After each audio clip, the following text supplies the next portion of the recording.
आणि तो पगार पडल्याशिवाय आपण मैदान सोडायचं नाही, ही खूनगाठ मनाशी बाळगूनच राहुलजी, संतोष सर, दीपक कुलकर्णी सर, नेहाताई गवळी आणि मी यापूर्वी जी 2 टप्पे पडली खात्यामध्ये, ही 5 लोकच त्याच्यामध्ये होती जी खरी या प्रशासनाशी निगडीत परमिशनमध्ये होती. तीच लोक परत याही आंदोलनाचा खऱ्या अर्थानं परत खात्यात पगार पडणार नाही असा उद्देश ठेवून या 5 लोकांनीच परत हे सगळं पुढे होऊन करण्याचं नियोजन केलं. आणि या 5 लोकांना सपोर्ट करण्यासाठी सगळ्यांना विचारात घेण्याचं काम माननीय राहुलजी कांबळे सर यांनी फोनद्वारे त्यावेळी म्हणजे 8 तारखेला केलं. सगळ्यांचे होकार आले आणि 9 तारखेला आंदोलनाची परमिशन घेतली, ज्यामध्ये राहुलजी कांबळे सरांनी माननीय खंडराव जगदाळे सरांनाही फोन केला. खंडराव जगदाळे सरांचं असं एक वाक्य होतं की मी कोल्हापूरला आंदोलन करतो आहे आणि माझ्या आंदोलनाचा टेम्पो खूप वाढला पण आहे. चांगली गोष्ट आहे, तिथं आंदोलन करताय, प्रश्नासाठीच करताय, याचा आनंदच आहे. परंतु त्यांना माझी एक नम्र विनंती राहील की ती ताकद आपण योग्य ठिकाणी वापरण्याची खरंच एक काळाची गरज आहे. आपल्याकडे फार कमी वेळ आता राहिलेला आहे आणि या गोष्टीचा कुठेतरी आता कोणी फायदा घेऊ नये. यानंतर स्वराज्य शिक्षक संघटनेचे नांदेड आणि बीड इथं 2 आंदोलनं चालू आहेत. कसं असतं, तुमच्यात एक वाक्यता राहावी. स्वराज्य शिक्षक संघटनेचे जे कोणी पदाधिकारी असतील या मैदानावरून माझी त्यांना विनंती आहे की जवळपास सर्व जिल्ह्यातली आंदोलने आता बंद झालेली आहेत. जिल्ह्यातल्या आंदोलनामध्ये एक वाक्यता होती, एक वाक्यतेचा परिणाम म्हणून शिक्षण विभाग कामाला लावलं, याचा परिणाम झालाच, तो सकारात्मक दृष्टीने आपण घेतोच आहे. परंतु त्या कामाला सुरुवात होणं आणि त्याला गती मिळणं ह्या 2 गोष्टी वेगळ्या आहेत. सुरुवात झाली तो जशाला तसाच विषय सुरुवात होऊन तिथंच शांत राहिला. नुसतं शिक्षण विभाग बैठकांचं सत्र घेतं, डॉक्युमेंट तयार करतं, परंतु ते डॉक्युमेंट पुढे सरकवत नाही. सगळ्यांच्या या जिल्ह्याच्या आंदोलनामुळे त्याचा परिपाक म्हणून हे सगळं तयार झालंय, परंतु ते पुढे जाणं आणि लवकरात काम करून घेणं ह्या 2 गोष्टीसाठी आपण या आंदोलनामध्ये शिक्षका आणि मागणीमध्ये एक वाक्यता यावी, एक दिशा यावी म्हणून सगळ्यांनी मिळून आझाद मैदान इथं 16 ऑगस्ट पासून आंदोलन लावण्याचं सुनियोजित केलं होतं. त्या दिवसापर्यंत हे आंदोलन आलेलं आहे. सगळ्यांशी बोलून विनिमय करून मागण्यांचा आंदोलन कसं पुढे नेता येईल आणि त्याच्यातून हातात पगार कसा पडला याचं सगळं नियोजन केलं. म्हणून आंदोलन ज्या मंडळींना प्रथम त्या सर्वांचाच मी धन्यवाद व्यक्त करतो. आता मुंबईला का ही गोष्ट मला सांगितलं बांधवांनो, राज्यामध्ये 63,900 लोकांना पगार देण्याचे एक धोरण माननीय मुख्यमंत्री महोदय केलं आणि तो 2023च्या निर्णयाने तो पगार मिळाला. त्यावेळी सुद्धा शिक्षण खातं कुठल्या मूड मध्ये होतं हे तुम्हाला काही नव्यानं सांगण्याची गरज नाही. आज शिक्षण खातं कुठल्या मूड मध्ये हे तुम्हाला सांगण्याची गरज आहे. शिक्षण विभागाला तुम्हाला द्यायचंच आहे. माननीय शिक्षण मंत्री अत्यंत सकारात्मक दृष्टीने तुम्हाला न्याय देण्यासाठी भूमिका घेत आहेत. माननीय शिक्षण मंत्री महोदयांचं एकच म्हणणं आहे की माझ्या शिक्षकाला जर पोट भरून मानधन मिळालं तर तो त्याचं मन ओतून काम करेल आणि राज्याचा गुणवत्तेचा क्रम त्यासाठी मदत होईल. ही भूमिका माननीय मंत्री महोदय घेत आहेत. परंतु कुठंतरी देण्याचं काम विशिष्ट विभाग करत आहे. यापूर्वीही 12, 15, 24चा आपल्याला अनुभव असेल, त्यावेळेसही अडमुठेपणाची भूमिका विभागाने घेतली. परंतु माननीय मंत्री त्यावेळेस तुमचं पाठबळ नसतं करायला वाक्य विशिष्ट माध्यमातून आपल्यापर्यंत मला तुमच्या पाठबळाची गरज आहे असं जर बोललं जातं तर मला असं वाटतं आपण पालकाला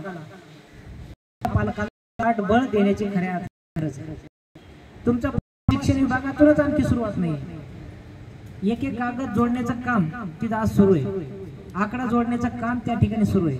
आकडे जुळत नाही आणि ज्यावेळेस आकडे जुळत नसेल तर हा आकडे जुळवण्याचं काम आझाद मैदानामध्ये उपस्थित असलेल्या शिक्षकाच्या संख्येवर होऊ शकते आणि त्याच्यामध्ये कुठलंही चुकीचं विपरीत घडू शकत नाही, हे तुम्हाला सांगायचं आहे. तुम्ही जोपर्यंत मैदानात ताकद लावणार नाही तोपर्यंत तुमचं कुठलंही कार्य सहजासहजी होण्याची शक्यता पाठपुराव्याने आम्हाला दिसून आली. काल दिवसभर बैठका, आजही बैठका सुरू आहेत असं दाखवण्याचा फार चांगला प्रयत्न होतो आहे, परंतु त्याच्यातून आउटपुट मिळत नाही हे पण तुम्हाला सत्य सांगितलं पाहिजे.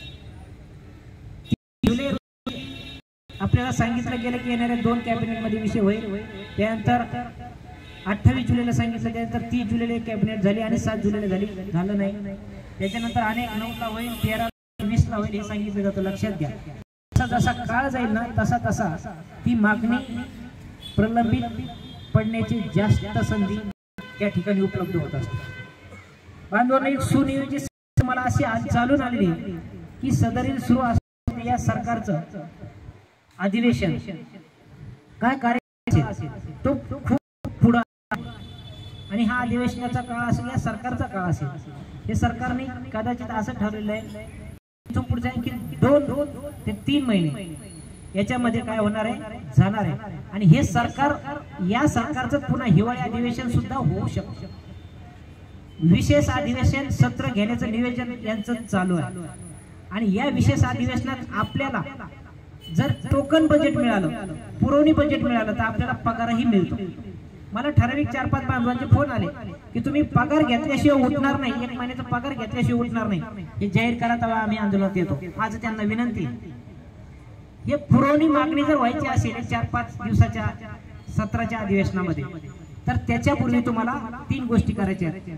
मंडळ निर्णय लवकर करून घेणे, मुख्यमंत्र्याचा शासन निर्णय करून घेणे आणि त्या शासन निर्णयाला अनुसरून पुरवणी बजेटही करून घेणे. हा सगळा जर प्रवास जर आपण बघितला तर मला वाटतं हा कमी वेळेचा प्रवास आहे आणि हा कमी वेळेचा प्रवास निश्चित मोठ्या संख्येने जर आपण आलात तर तो कमी वेळेचा प्रवास अगदी काही वेळामध्ये होऊ शकतो आणि आपल्याला अर्थ विभागाकडून कुठलीही अडचण येण्याची शक्यता होणार नाही.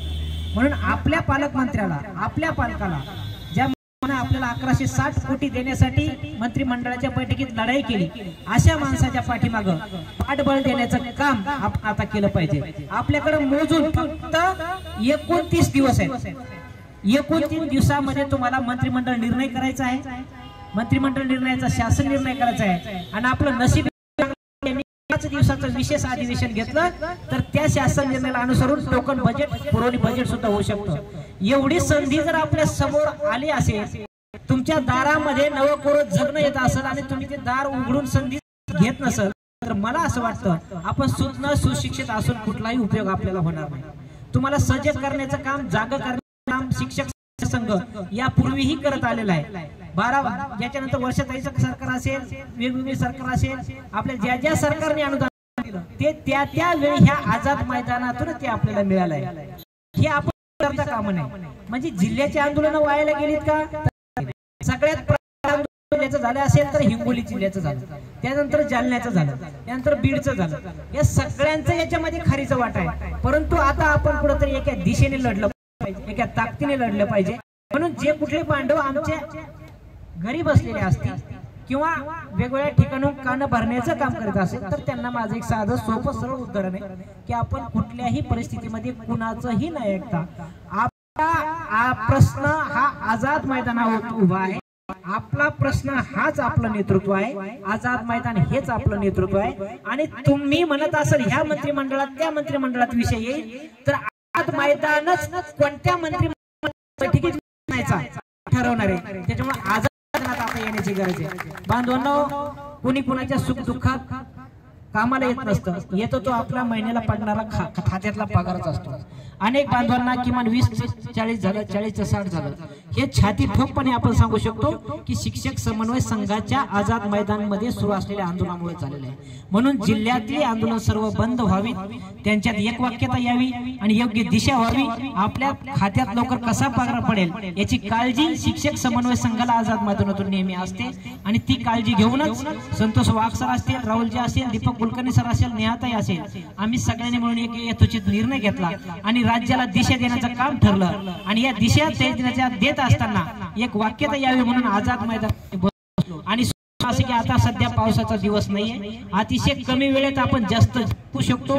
29 दिवसामध्ये सगळ्या गोष्टी होऊन पगारही खात्यात पडू शकतो। अर्थ विभागात आपल्याकडे कुठला पैसा शिल्लक आहे याचं सुद्धा विवरण आपण घेतलेलं आहे। तो पैसा 1-2 महिन्याच्या पगारासाठी कसा वापरता येईल हे सुद्धा ठरलेलं आहे। पण मंत्रिमंडळाच्या बैठकीतच विषय येत नसेल लवकर आणि नंतर शासन निर्णय होत नसेल तर मला असं वाटतं आपणच आपल्या पायावर कुठेतरी धोंडा पाडून घेतो। आपल्या मागण्यांची आपल्याला जाणीव नाही, हक्काची जाणीव नाही। अशा वेळी हक्क अबाधित करायचा असेल तर जी काय बांधव आहे त्यांना आम्ही करण्याचं काम करतोय की अशी कुठलीही कॅबिनेट मध्ये येणाऱ्या 2 कॅबिनेटला होईल शक्यता नाही।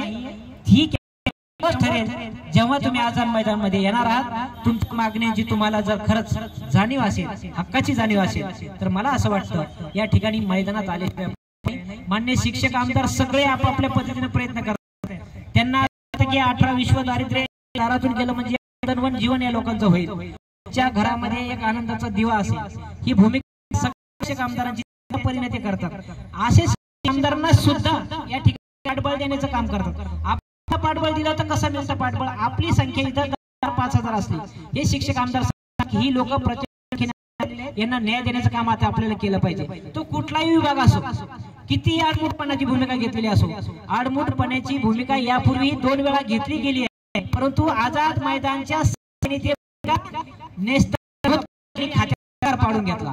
हे आझाद मैदान आहे, हे क्रांतीचं मैदान आहे आणि या मैदानात आपण या असं आपल्या नम्र आव्हान आणि करण्याचं काम शिक्षक समन्वय संघ करत आहे। कुणाला असेल की येणाऱ्या शनिवारच्या मंत्रिमंडळाच्या बैठकीत फायले तो डोक्यात करून काढा, कुणाला वाटत असेल 27-28च्या बैठकीत तो डोक्यात काढा, कारण ती प्रक्रिया आणखी ती प्रक्रिया फार इथून त्या डिपार्टमेंटचा प्रवास शेवटपर्यंत प्रवास, परत त्या फाईलचा प्रवास शिक्षण विभागात, परत कॅबिनेट नोटिंग, ही अनेक प्रक्रिया त्याच्यामध्ये आहे। याच्यासाठी भरपूर काळ जाईल, पण ताकद लावली तर हा काळ कुठंच नसते। अचानक विषय ऐनवेळी कॅबिनेटला येते आणि सगळ्या गोष्टी सुलभ होतील।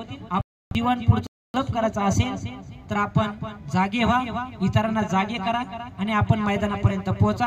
आझाद मैदानच आपल्या प्रश्नाचं उत्तर देऊ शकतं। आझाद मैदानाशिवाय प्रश्नाचं उत्तर कुठेही मिळणार नाही आणि ज्या मंडळींची मी नावं घेतली त्यांनी त्या विभागातले आंदोलन बंद करून तुम्हाला सन्मान आझाद मैदानच मिळवू देऊ शकतो। आम्ही कुणीही येणारे नाही आहोत। तुम्ही जिथं प्रश्न तिथे मांडतात तोच प्रश्न इथं येऊन मांडा, सन्मान मिळवा, तुमचा सन्मान तुम्हाला मिळेल, प्रश्नाला सन्मान मिळेल, समाजाचा प्रश्न सुटला समाजात सन्मान मिळेल। या सगळ्या गोष्टी अनुभवाने तुमच्या सोबत आहात आणि म्हणून सगळ्यांनी मैदानापर्यंत पोहोचण्याची गरज आहे आणि येत्या लवकर शिक्षक दिनाच्या दरम्यान आपल्याला न्याय मिळावा म्हणून ताकदीने मैदानात आलं पाहिजे। कुणाला वाटत असेल 3 सप्टेंबरलाही तरी शिक्षक दिनाच्या निमित्ताने मिळणारच आहे गिफ्ट, ही सांगतो स्वप्नातून बाहेर एवढं सोपं कुठली गोष्ट राहिली नाही। एका बैठकीतला कालही मी सांगितला होता, एक व्यक्ती ठिकाणी म्हणले काल चर्नी रोडला एक बैठक झाली की जोपर्यंत तुम्ही आकडे देत नाही तोपर्यंत आम्हाला पुढे पाठवण्याचे आदेश नाही। एवढं बोलल्याने आपले पालक ताडकन उठून गेले। एक साधा संवाद तुमच्यासाठी खूप पुरेसा बोलका आहे, त्याच्यामुळे जास्तीत जास्त तुम्हाला प्रश्नाचं उत्तर आहे। म्हणून घरी बसलेल्या सर्व बांधवांना विनंती आहे आणि कुणाला वाटत असेल संख्या जमवण्यासाठी केविलवाना प्रयत्न वगैरे कुणीतरी बोलतंय, माझा कानावर विश्वास नाही, डोळ्यावर विश्वास आहे। या डोळ्याने मैदानाची संख्या पाहिलेली आहे आणि त्यांच्या डोळ्यानेच त्यांचे निर्णय अनुभवलेले आहेत। त्याच्यामुळे कानापासून लांब राहा आणि मैदानावर या, मैदानात तुम्हाला न्याय मिळवून देऊ शकते। एवढं बोलून मी थांबतो आणि या ठिकाणी माननीय किरणजी कर्ण सरनाईक साहेब, भाऊसाहेब नेहमी आमच्या पाठीशी असतात, कायमच प्रश्नासोबत